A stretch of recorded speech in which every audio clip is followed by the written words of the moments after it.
Greetings guys, gals, non-binary pals, and welcome back to another video where I am sitting on the cold hard floor in front of unpacked boxes of albums in my new flat because Kat is still in Germany waiting for her visa. Twicky, no! In a few videos time, these boxes will be unpacked and I will either be sitting in this exact same place in front of shelves full of albums, or I will have found somewhere else to film. I don't know. Right now, everything is a mess. Moving is fun. We have no furniture. My bed is currently a mattress on the ground.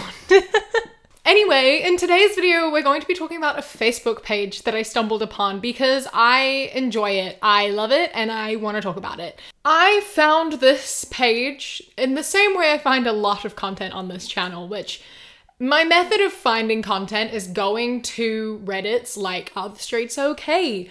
Or Nice Guys, or The Right Can't Meme, etc. And I'll scroll through, not only looking for posts to use in a video about that subreddit, but also hoping to stumble upon a freaking gold mine of like an account that's name hasn't been censored that they've posted, and then I'll go and like deep dive into that specific account. But this time it worked an absolute treat when I was scrolling through accidental allies, which maybe I'll make a video on later.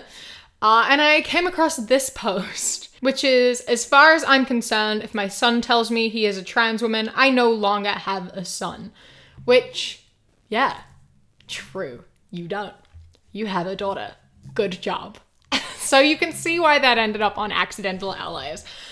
But the name of the page is Monarchists Against Masturbation, and that is the greatest name ever. That intrigued the absolute hell out of me. Obviously, I had to go search for this page and deep dive into it. So that's what I did, and that's what we're talking about today. But first, I want to tell you about today's sponsor, Fetch. Fetch is a very easy, free-to-use app that allows you to earn points on absolutely any purchase you make from anywhere, whether that be in a physical store or an online store. It does this by every purchase you make, you can scan your receipt or your email receipt, and it'll garner up points. It'll search for rewards and you will get points for every single purchase you make for up to 2 weeks after you make said purchase. And as these points add up, you can then exchange them for rewards, which come in the form of gift cards, which you can use for places such as Starbucks or Visa, or a whole range of different restaurants and shops that you might want to purchase something from, like GameStop. And not only is Fetch free and easy to use, it is also super, super quick. So you can scan your receipt and earn points and redeem points and spend said points all within seconds, should you want to, which is super cool, super handy. If you want to get like a coffee from Starbucks and you've just managed to like save up enough points to do so, you can go get a coffee and be nice and caffeinated to continue shopping. And if you use the link in my description with the code KIWI, you will get an extra 5,000 points on your first receipt. So that's super nifty. Get in there quickly. This is a limited time offer for you and you only.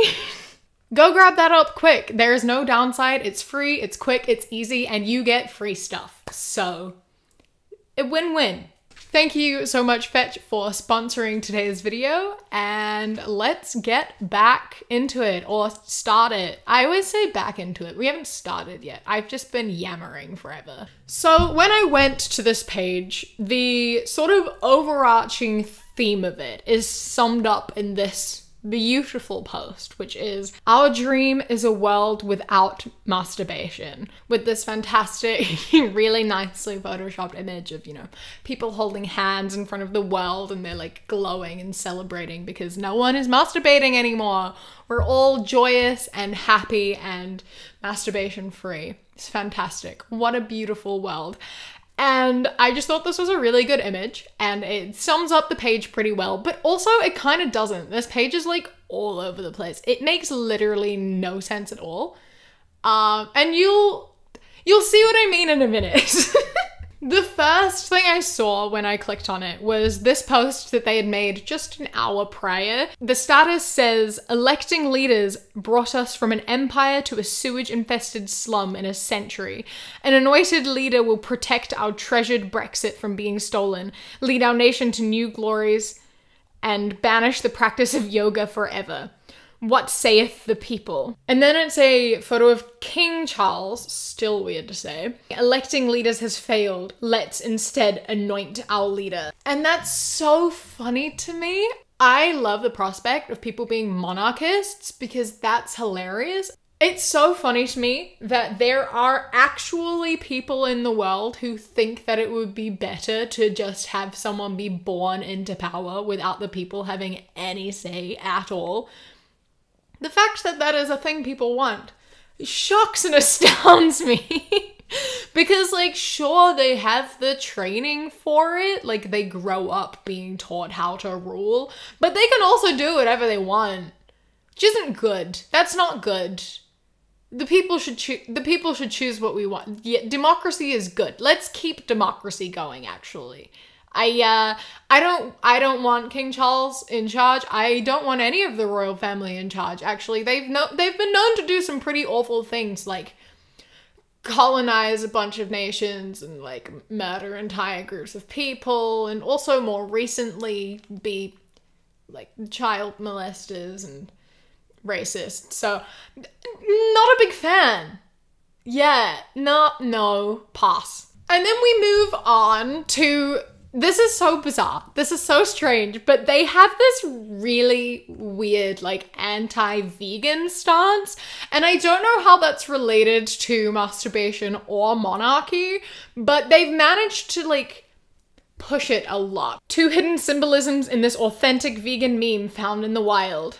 So the meme itself says, it hurts one following a vegan lifestyle, which is normal for humans, to live amongst people who can't understand. But then their comment is, just like a light bulb that is on during the day, the vegan lifestyle is wasted energy and only followed by the light bulbs that don't shine the brightest. It's such a strange analogy to me. And also, what has this got to do with anything? I'm like really confused by your cause here. What is your cause? What are we fighting for? What's going on? What are we doing? But this is the like most tame anti-vegan meme. We go into this beauty, which is, to celebrate 500,000 on our journey, we strike at all our enemies one at a time. These frightening images of what awaits them, imminently most likely as their livers, desperate for protein, literally eats them alive from the inside, surely will make even the most hardened vegan seek redemption and repentance. Picture 1, what vegans think happened to them in hell, which is saying that vegans will actually not be eaten by monsters. Number 2 is just and. It's a good step. Which is stomp, stomp, eat more vegans. And what actually happens is that animals will eat vegans, because that makes a lot of sense. If you don't eat animals, when you die, the animals you didn't eat will punish you for not eating them. But there's more. These go on. And they get more and more strange the further you go. So we get to this one, which is half of pentagram of masturbation solved. So it's Satan, vegan, which is the beast, and yoga, which is the false prophet. And then there's the masturbation troll, and then the 500,000 monarchists against masturbation members like running away from the masturbation troll.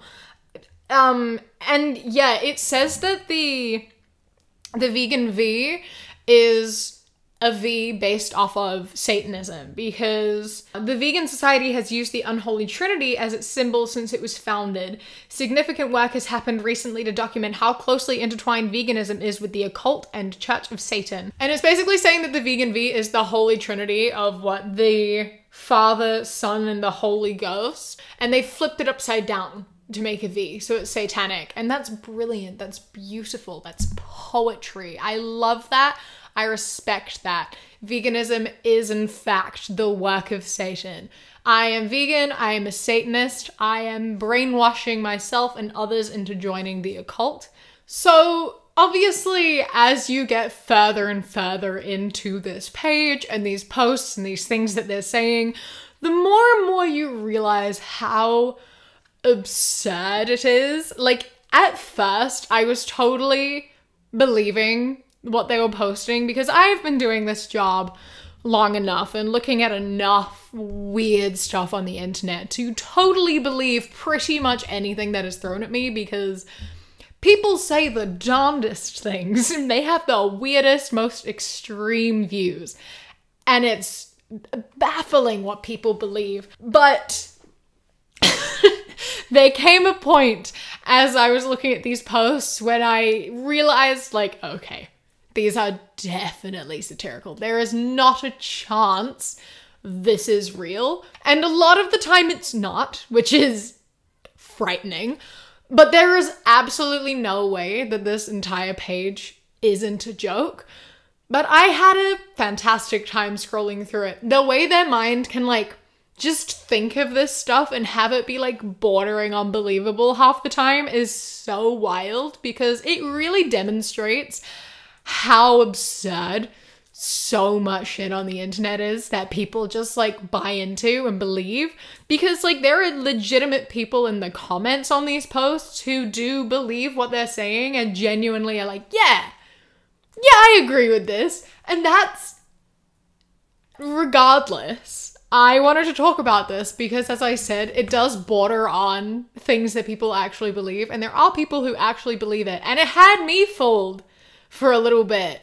And I posted it to patrons and asked if they thought I should make a video, and they all said yes. So here we are. Join my Patreon, by the way. Patreon.com/savvycat. I appreciate it and I love you forever. Those vegan posts were not all in a row. Those were spread out over, like, several weeks of posting. So those are not the order that I saw them. And in between the vegan posts, there were a couple other posts that I saw while I was still, like, on the fence of whether or not it was satire, such as this one. The journey to stop all masturbation starts with just stopping one, then the enforcement of existing public decency laws and signage that this is a masturbation-free building, next to the one saying no smoking. Then yada yada yada, and then the dream, a UN charter banning masturbation across the globe with strict sanctions and possibly invasion for countries not strictly enforcing it. Never stop trying, never stop believing, never give up. Our day will come. And the absolute absurdity of me reading that and being like, surely this is satire, but, like, maybe it's not. Like, that's insane that I even questioned whether that was fake or not. Like, I should have 1000% known. So the fact I even had to question it says so much about how much we are subjected to on the internet every single day. Because someone out there genuinely believes this. Like, I love the idea of having no masturbating on, like, a sign next to a no smoking sign at, like, the office or in movie theaters, at freaking Disneyland, in restaurants, in cafes. Like, imagine everywhere you go, they have to, like, put a no masturbating sign because of how big of a problem that is. That is insane. I don't think that a sign needs to exist for that, because I think that it's very heavily implied that it shouldn't be happening. And I'm pretty sure it is illegal already. There shouldn't need to be a sign, but I'm pretty sure that violates so many public indecency laws. And, like, I also think that it probably was illegal at some point. It's kind of one that's really hard to enforce, but considering the fact that, like, the reason that men get circumcised is to discourage masturbation because it, like, takes away some of the pleasure, like, that's the reason for it. So it wouldn't surprise me if it was illegal for a little bit, which is terrible and fucked up, and also, again, extremely hard to mandate and enforce. But I think that, like, invading and sanctioning for it is a little bit extreme, though. It's a tiny little bit extreme. And we then lead on to this brilliant one of the average? Yeah, that's good. The average masturbationist spends 2.5 hours preparing for or engaging in a masturbation. The time saved will allow you to succeed in life. Dare to give up masturbation. Be addicted to your dream, not masturbation. Dream, don't cream. And this is where you can really 1000% be certain this is definitely satire. Firstly, who in the world is spending 2.5 hours masturbating regularly? That is some dedication. Oh my god, good for you. But also, chill. Dream, don't cream is a fantastic tagline though. I love that. That's fantastic. That's brilliant. 10 out of 10. Definitely satire, but again, I believed it for so long because I went to uni with someone like this. There was someone in my class who was actively very like anti-masturbation and very like, I haven't jerked off in 3 years, and really cleared my head because before I was letting sexual desire rule my life. And like, you were a teenager at that time, firstly, so yeah. That's kind of what puberty does to you. But like being so adamant on like, I stopped jerking off and then my mind cleared and I'm a much better person now and I can make proper decisions. But bro, when I told you it's not cool to sexualize women for the clothes they're wearing, you yelled at me and cried and said that was unfair. You can't help but sexualize women, and that's unfair to men to say you can't objectify women. So I would say that maybe sexual desire and like pent up sexual energy is actually completely impairing you and your judgment and your thoughts, because bro, what the fuck? If you are upset that I say don't objectify and sexualize women because you want to do that, not jerking off is not helping you be a less sexual person. It's okay though, he got married within 6 months so he could have sex with his wife. So yeah, sex definitely didn't play a factor in decision making at all. I'm gonna stop talking because I only had 12 people in my class and only one of them is married. So everyone knows what I'm talking about. There's no way he watches my video. If you're watching this, I don't care. Oh, also, he was a self-proclaimed feminist. That's another fun fact to add to that, because those are some really feminist stances that he had. He has a daughter. Concerning. Anyway, we're coming up to the end of this beautiful piece of art. It's so funny because like this is so unfunny and so funny. It's like really a terrible display of my sense of humor, because I can name like 10 people I went to school with who would make this account. Another brilliant post to represent everything that this page is about is not just being anti-vegan, but also being anti-yoga. I don't know why. Is that a Christian thing? Are Christians anti-yoga? Luckily, when Jesus goes to turn the lights to make it morning, he is protected by angels, but think he's getting fed up that this keeps happening. Angels protecting Jesus, demons attacking Jesus, a yoga. During a dawn yoga, participants perform positions that summon dark Hindu demons from deep under the earth and ocean to attack Jesus. And I love, they're doing this yoga pose and their shadows look like demons to attack Jesus. And that is the greatest thing ever. How does your mind come up with that? Am I just like not creative? Is that what this is? Am I not creative enough? Because like my brain could never come up with that. And I respect that someone did.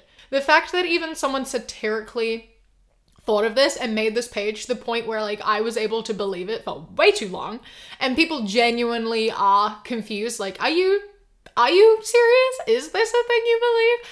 Is so funny. I know this is an exaggerated form of what people actually say, but the fact that it's even borderline believable is so funny. Slightly concerning. Okay, we're gonna move on to the 2 final posts that are also my absolute favorite. I adore these, which is masturbating yourself or masturbating another guy that masturbates you seem the same to me.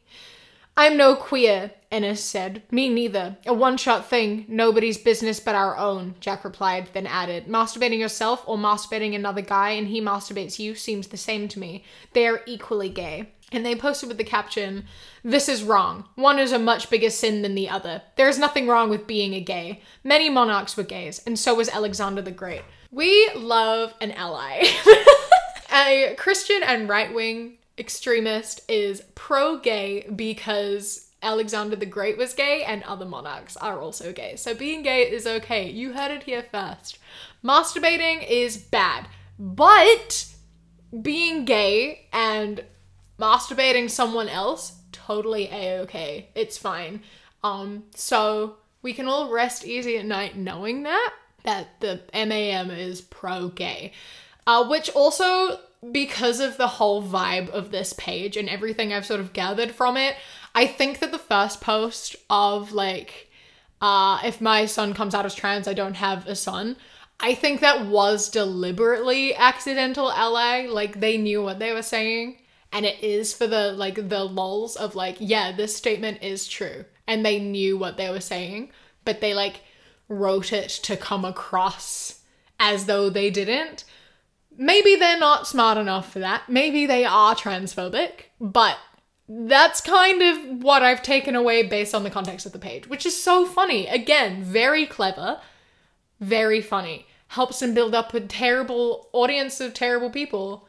And they're like making fun of them without them knowing that they're being made fun of. And that's so funny. That's the funniest thing, actually. The people that follow the page are being made fun of and they don't even know they're being made fun of.